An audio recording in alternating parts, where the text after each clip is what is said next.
안녕하세요.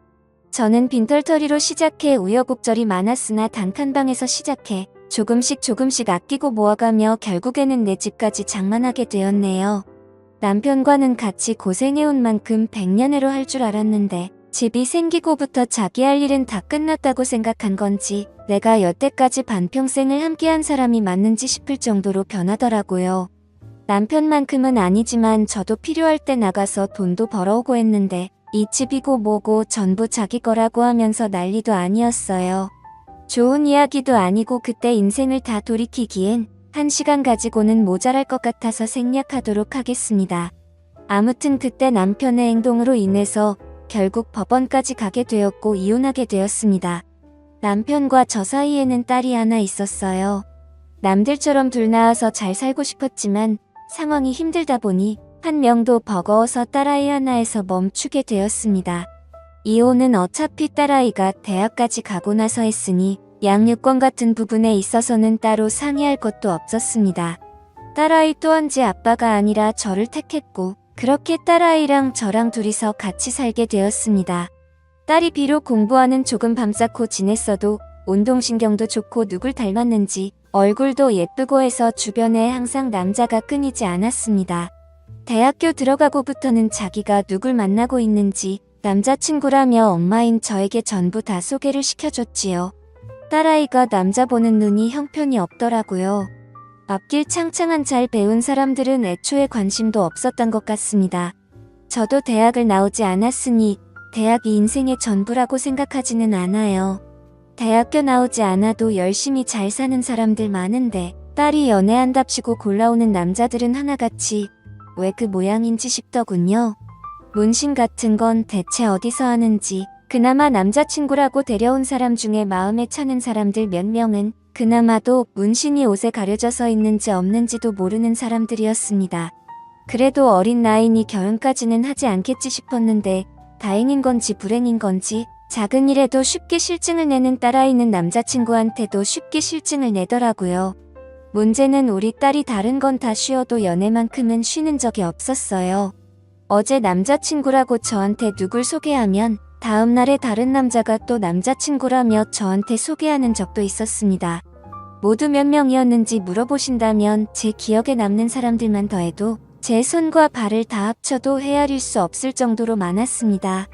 그런데 말했다시피 우리 딸이 만나는 남자들 수준이 대부분 그렇다 보니 솔직히 걱정이 더 되더라고요. 연애야 자유롭게 할 수 있지만 그래도 결혼만큼은 안정적인 직장을 가진 사람이랑 하거나 적어도 해코지만큼은 하지 않을 만한 사람을 만났으면 싶었거든요. 연애관이 쉽게 바뀌지는 않았는데 그래도 우리 딸이 어디서 본 건 있는지 연애랑 결혼은 따로 생각하고 있으니 걱정 말라고 했어요. 따로 취직도 안 하고 그러고 있는데 이번에는 남자친구가 아니라 결혼 상대를 소개시켜준다고 저를 불러내더라고요. 일도 안 하고 어디서 저런 사람을 물어왔는지 여태껏 소개받은 사람들하고는 전혀 다르게 멀쩡한 사람이었습니다.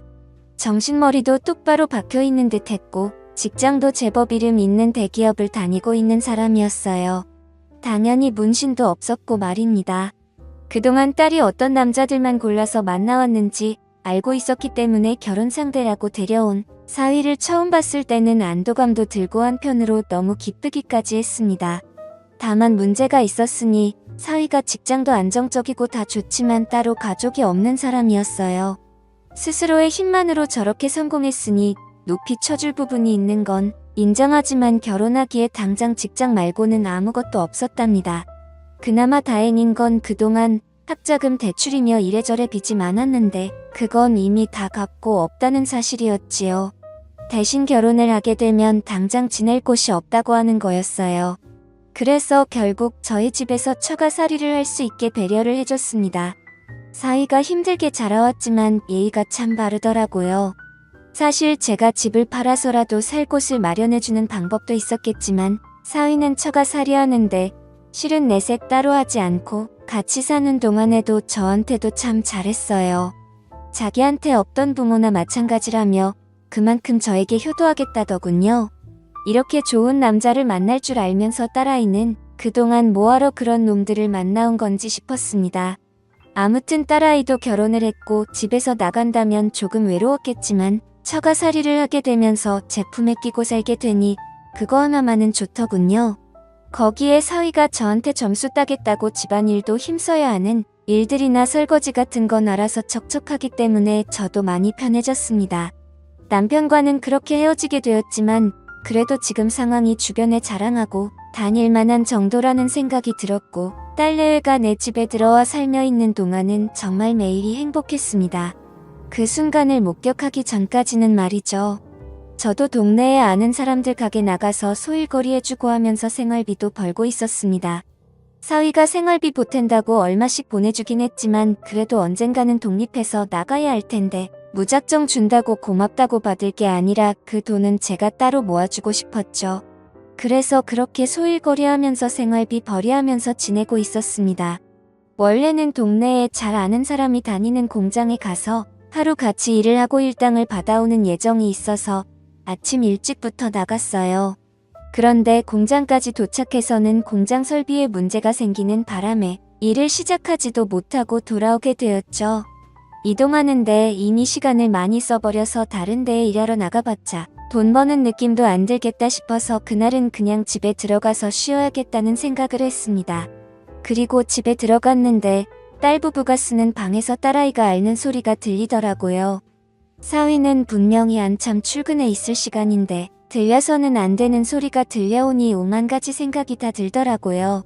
약정하고 딸아이 방문을 열어보니 우리 사위가 아니고 결혼하기 전에 한참 젊은 시절에 연애한답시고 만났을 법한 제가 싫어하는 부류의 사람이 방 안에 제 딸하고 같이 있더군요. 그렇습니다. 제 딸이지만 욕먹어도 싸지요.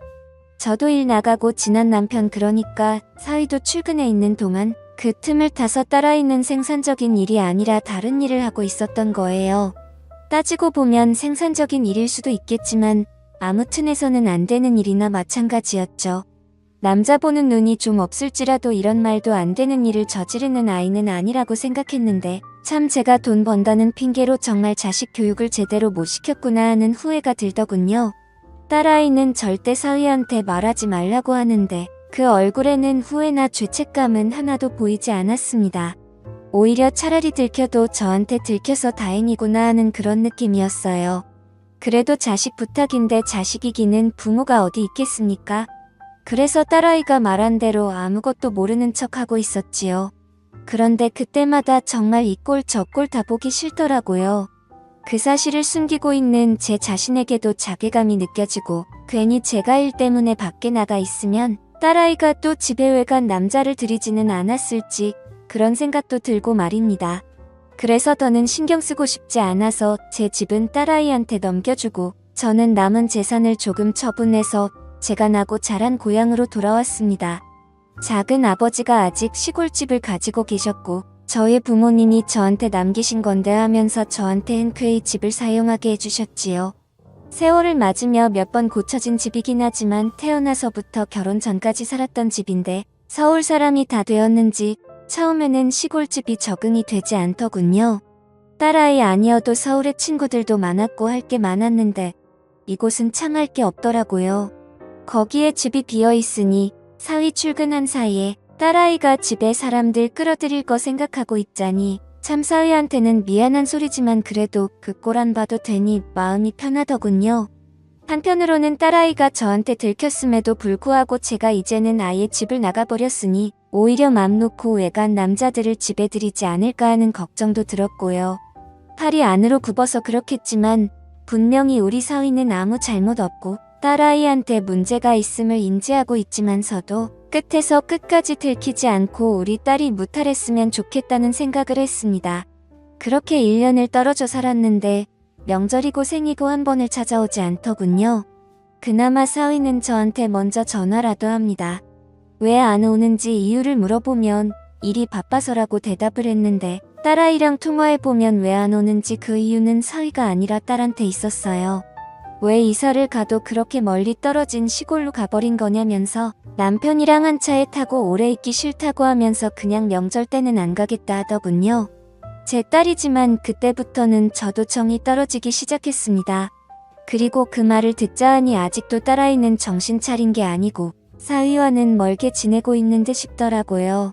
걱정도 잠시였고 저도 시골 생활에 다시 적응하면서 있고 살았고 다른 사람도 아니고 제 자식이 저한테 소홀해지니 역시 자식한테 매달려가며 잘해주고 싶은 생각이 사라지더라고요.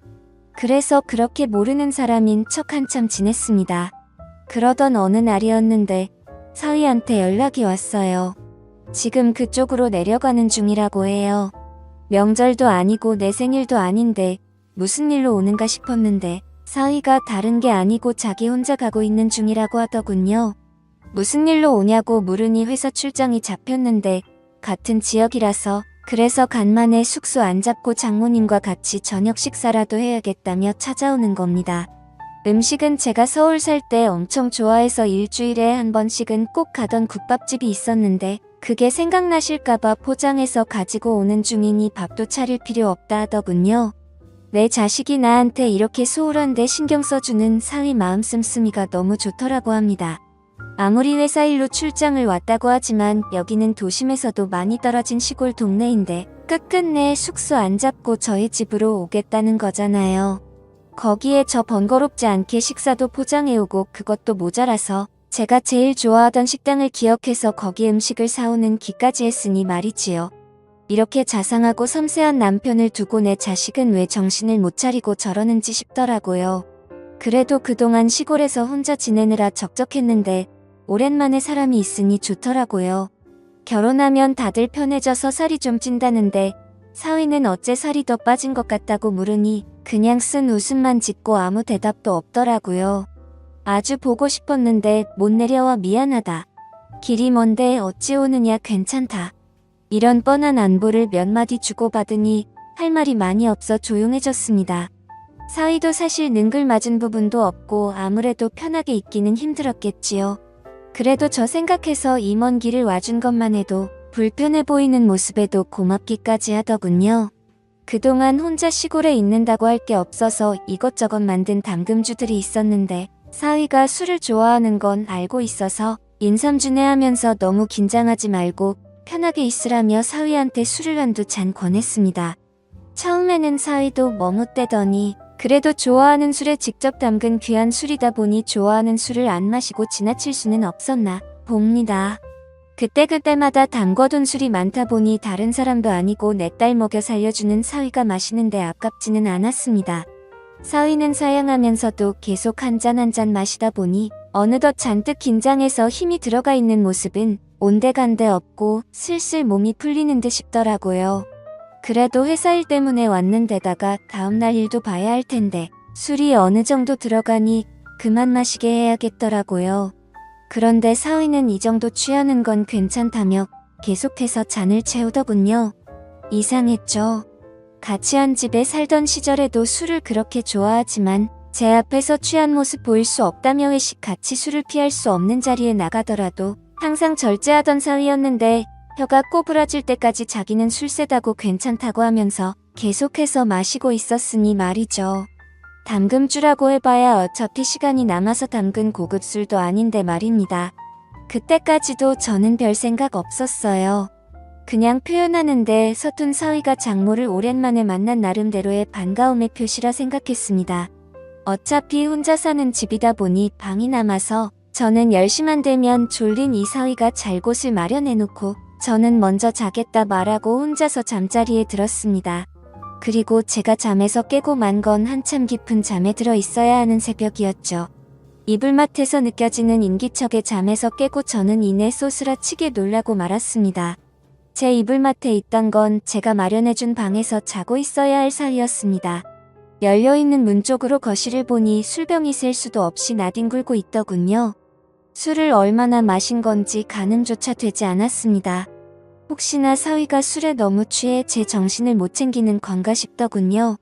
이러다 무슨 일이 생기는 건 아닌가 너무 긴장되었지만 그래도 여태껏 제가 봐온 사위를 믿기에 최대한 침착하게 행동했습니다.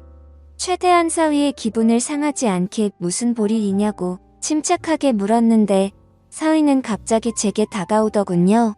저는 깜짝 놀라 눈을 감아버렸고 잠시 후 두 눈을 떠서 쳐다보니 사위는 두 눈에서 눈물을 펑펑 흘리며 울고 있었습니다. 상황을 정리하고 한참 울고 있는 사위를 달래줬습니다. 한참을 울고 난 뒤에야 정신을 차린 사위가 정말 죽을 죄를 지었다며 죄송하다 사과하더군요. 이내 그러니까 제 딸이 다른 사람을 만나고 있던 현장을 목격해버렸다 합니다. 그리고 그 충격을 견딜 수가 없어 한동안 방황했고 회사에는 잠시간 장기 휴가 요청을 해서 일을 안 하고 집에만 있었다고 하더군요. 일에만 매달려서 가정을 지키지 못했다 생각했고 제 자식의 잘못을 눈감아주고 자기 탓으로 생각하려 했다고 합니다. 그리고 그 휴가 기간 동안 여행도 다니고 하면서 일하느라 손에 놓고 있었던 가정을 지키고자 여러 가지 계획을 세웠다고요. 하지만 제 딸 아이는 오히려 남편이 집에 있으니 자유를 억압당한다 생각했고 매일같이 부부싸움을 했다고 하네요. 그러다 어제 크게 싸우고 나서 홧김에 집을 나와버렸다 합니다. 사과하려고 집에 들어갔더니 제 딸 아이는 그새를 못 참고 남자친구를 집에 들인 상태였고 그 상황을 목격한 사위는 그 길로 다시 집을 나와버렸던 거였고요. 저를 찾아온 것이 처음에는 복수할 요량이었다고 합니다. 자기에게 상처를 줬으니 제 자식에게 하나뿐인 가족인 저에게 풀 생각이었다네요. 하지만 도무지 그럴 수 없기에 이렇게 지금 이 상황이 되었다는 겁니다. 저는 다른 말은 하지 못했고 이야기를 하며 당장이라도 다시 눈물을 터뜨릴 것만 같은 사위를 안아줬습니다. 그리고 저도 사과했어요. 미안하다고 자식의 잘못을 알고 있었는데도 나는 도망치는 걸 택했다고요. 나에게는 부모 자격이 없으니 이런 일을 당해도 싸다 했습니다. 그렇게 한참 동안 둘이 부둥켜 안고 눈물을 흘렸습니다. 그리고는 저는 사위에게 마음이 풀릴 때까지 이 집에서 지내다 가라고 권했습니다. 어차피 회사에는 장기 휴가를 내놓은 상태라고 했으니 시간적으로 여유가 있다고 생각했고요. 그렇게 사위와 함께 시골집에서 같이 살고 있는 지가 2달이 다 되어갑니다. 마치 연인이 된 것처럼요. 그리고 제 딸 아이한테서는 전화가 계속해서 오네요. 자기 남편이 집을 나간 것 같다. 연락받은 거 없냐면서요. 생활비도 떨어져 가고 혼자서 못 살겠다고 하는데 그렇게 궁금하면 한 번이라도 내려와 보면 될 것을 그럴 생각은 없어 보이고 불만만 털어놓네요. 구제불능이고 정말 한심하다고 생각이 들더군요. 2달이 지나가다 보니 사위는 이제 자기가 언제 돌아가야 할지 모르겠고 이렇게 지내는 것도 나쁘지 않은 것 같다고 합니다. 그냥 결혼이고 회사고 다 놓아버리고 여기에 와서 살고 싶다고 하는데 시골 동네다 보니 주변 사람들에게는 사위가 휴양차 내려왔다 둘러댔긴 했지만 언제까지 이 상황을 숨길 수는 없을 것 같아 걱정이 됩니다. 제 자식이 잘못을 하긴 했지만 제가 계속 이렇게 있어도 되는 걸까요? 오늘도 같은 고민을 하면서 잠에 들 것 같네요. 이야기 들어주셔서 감사합니다.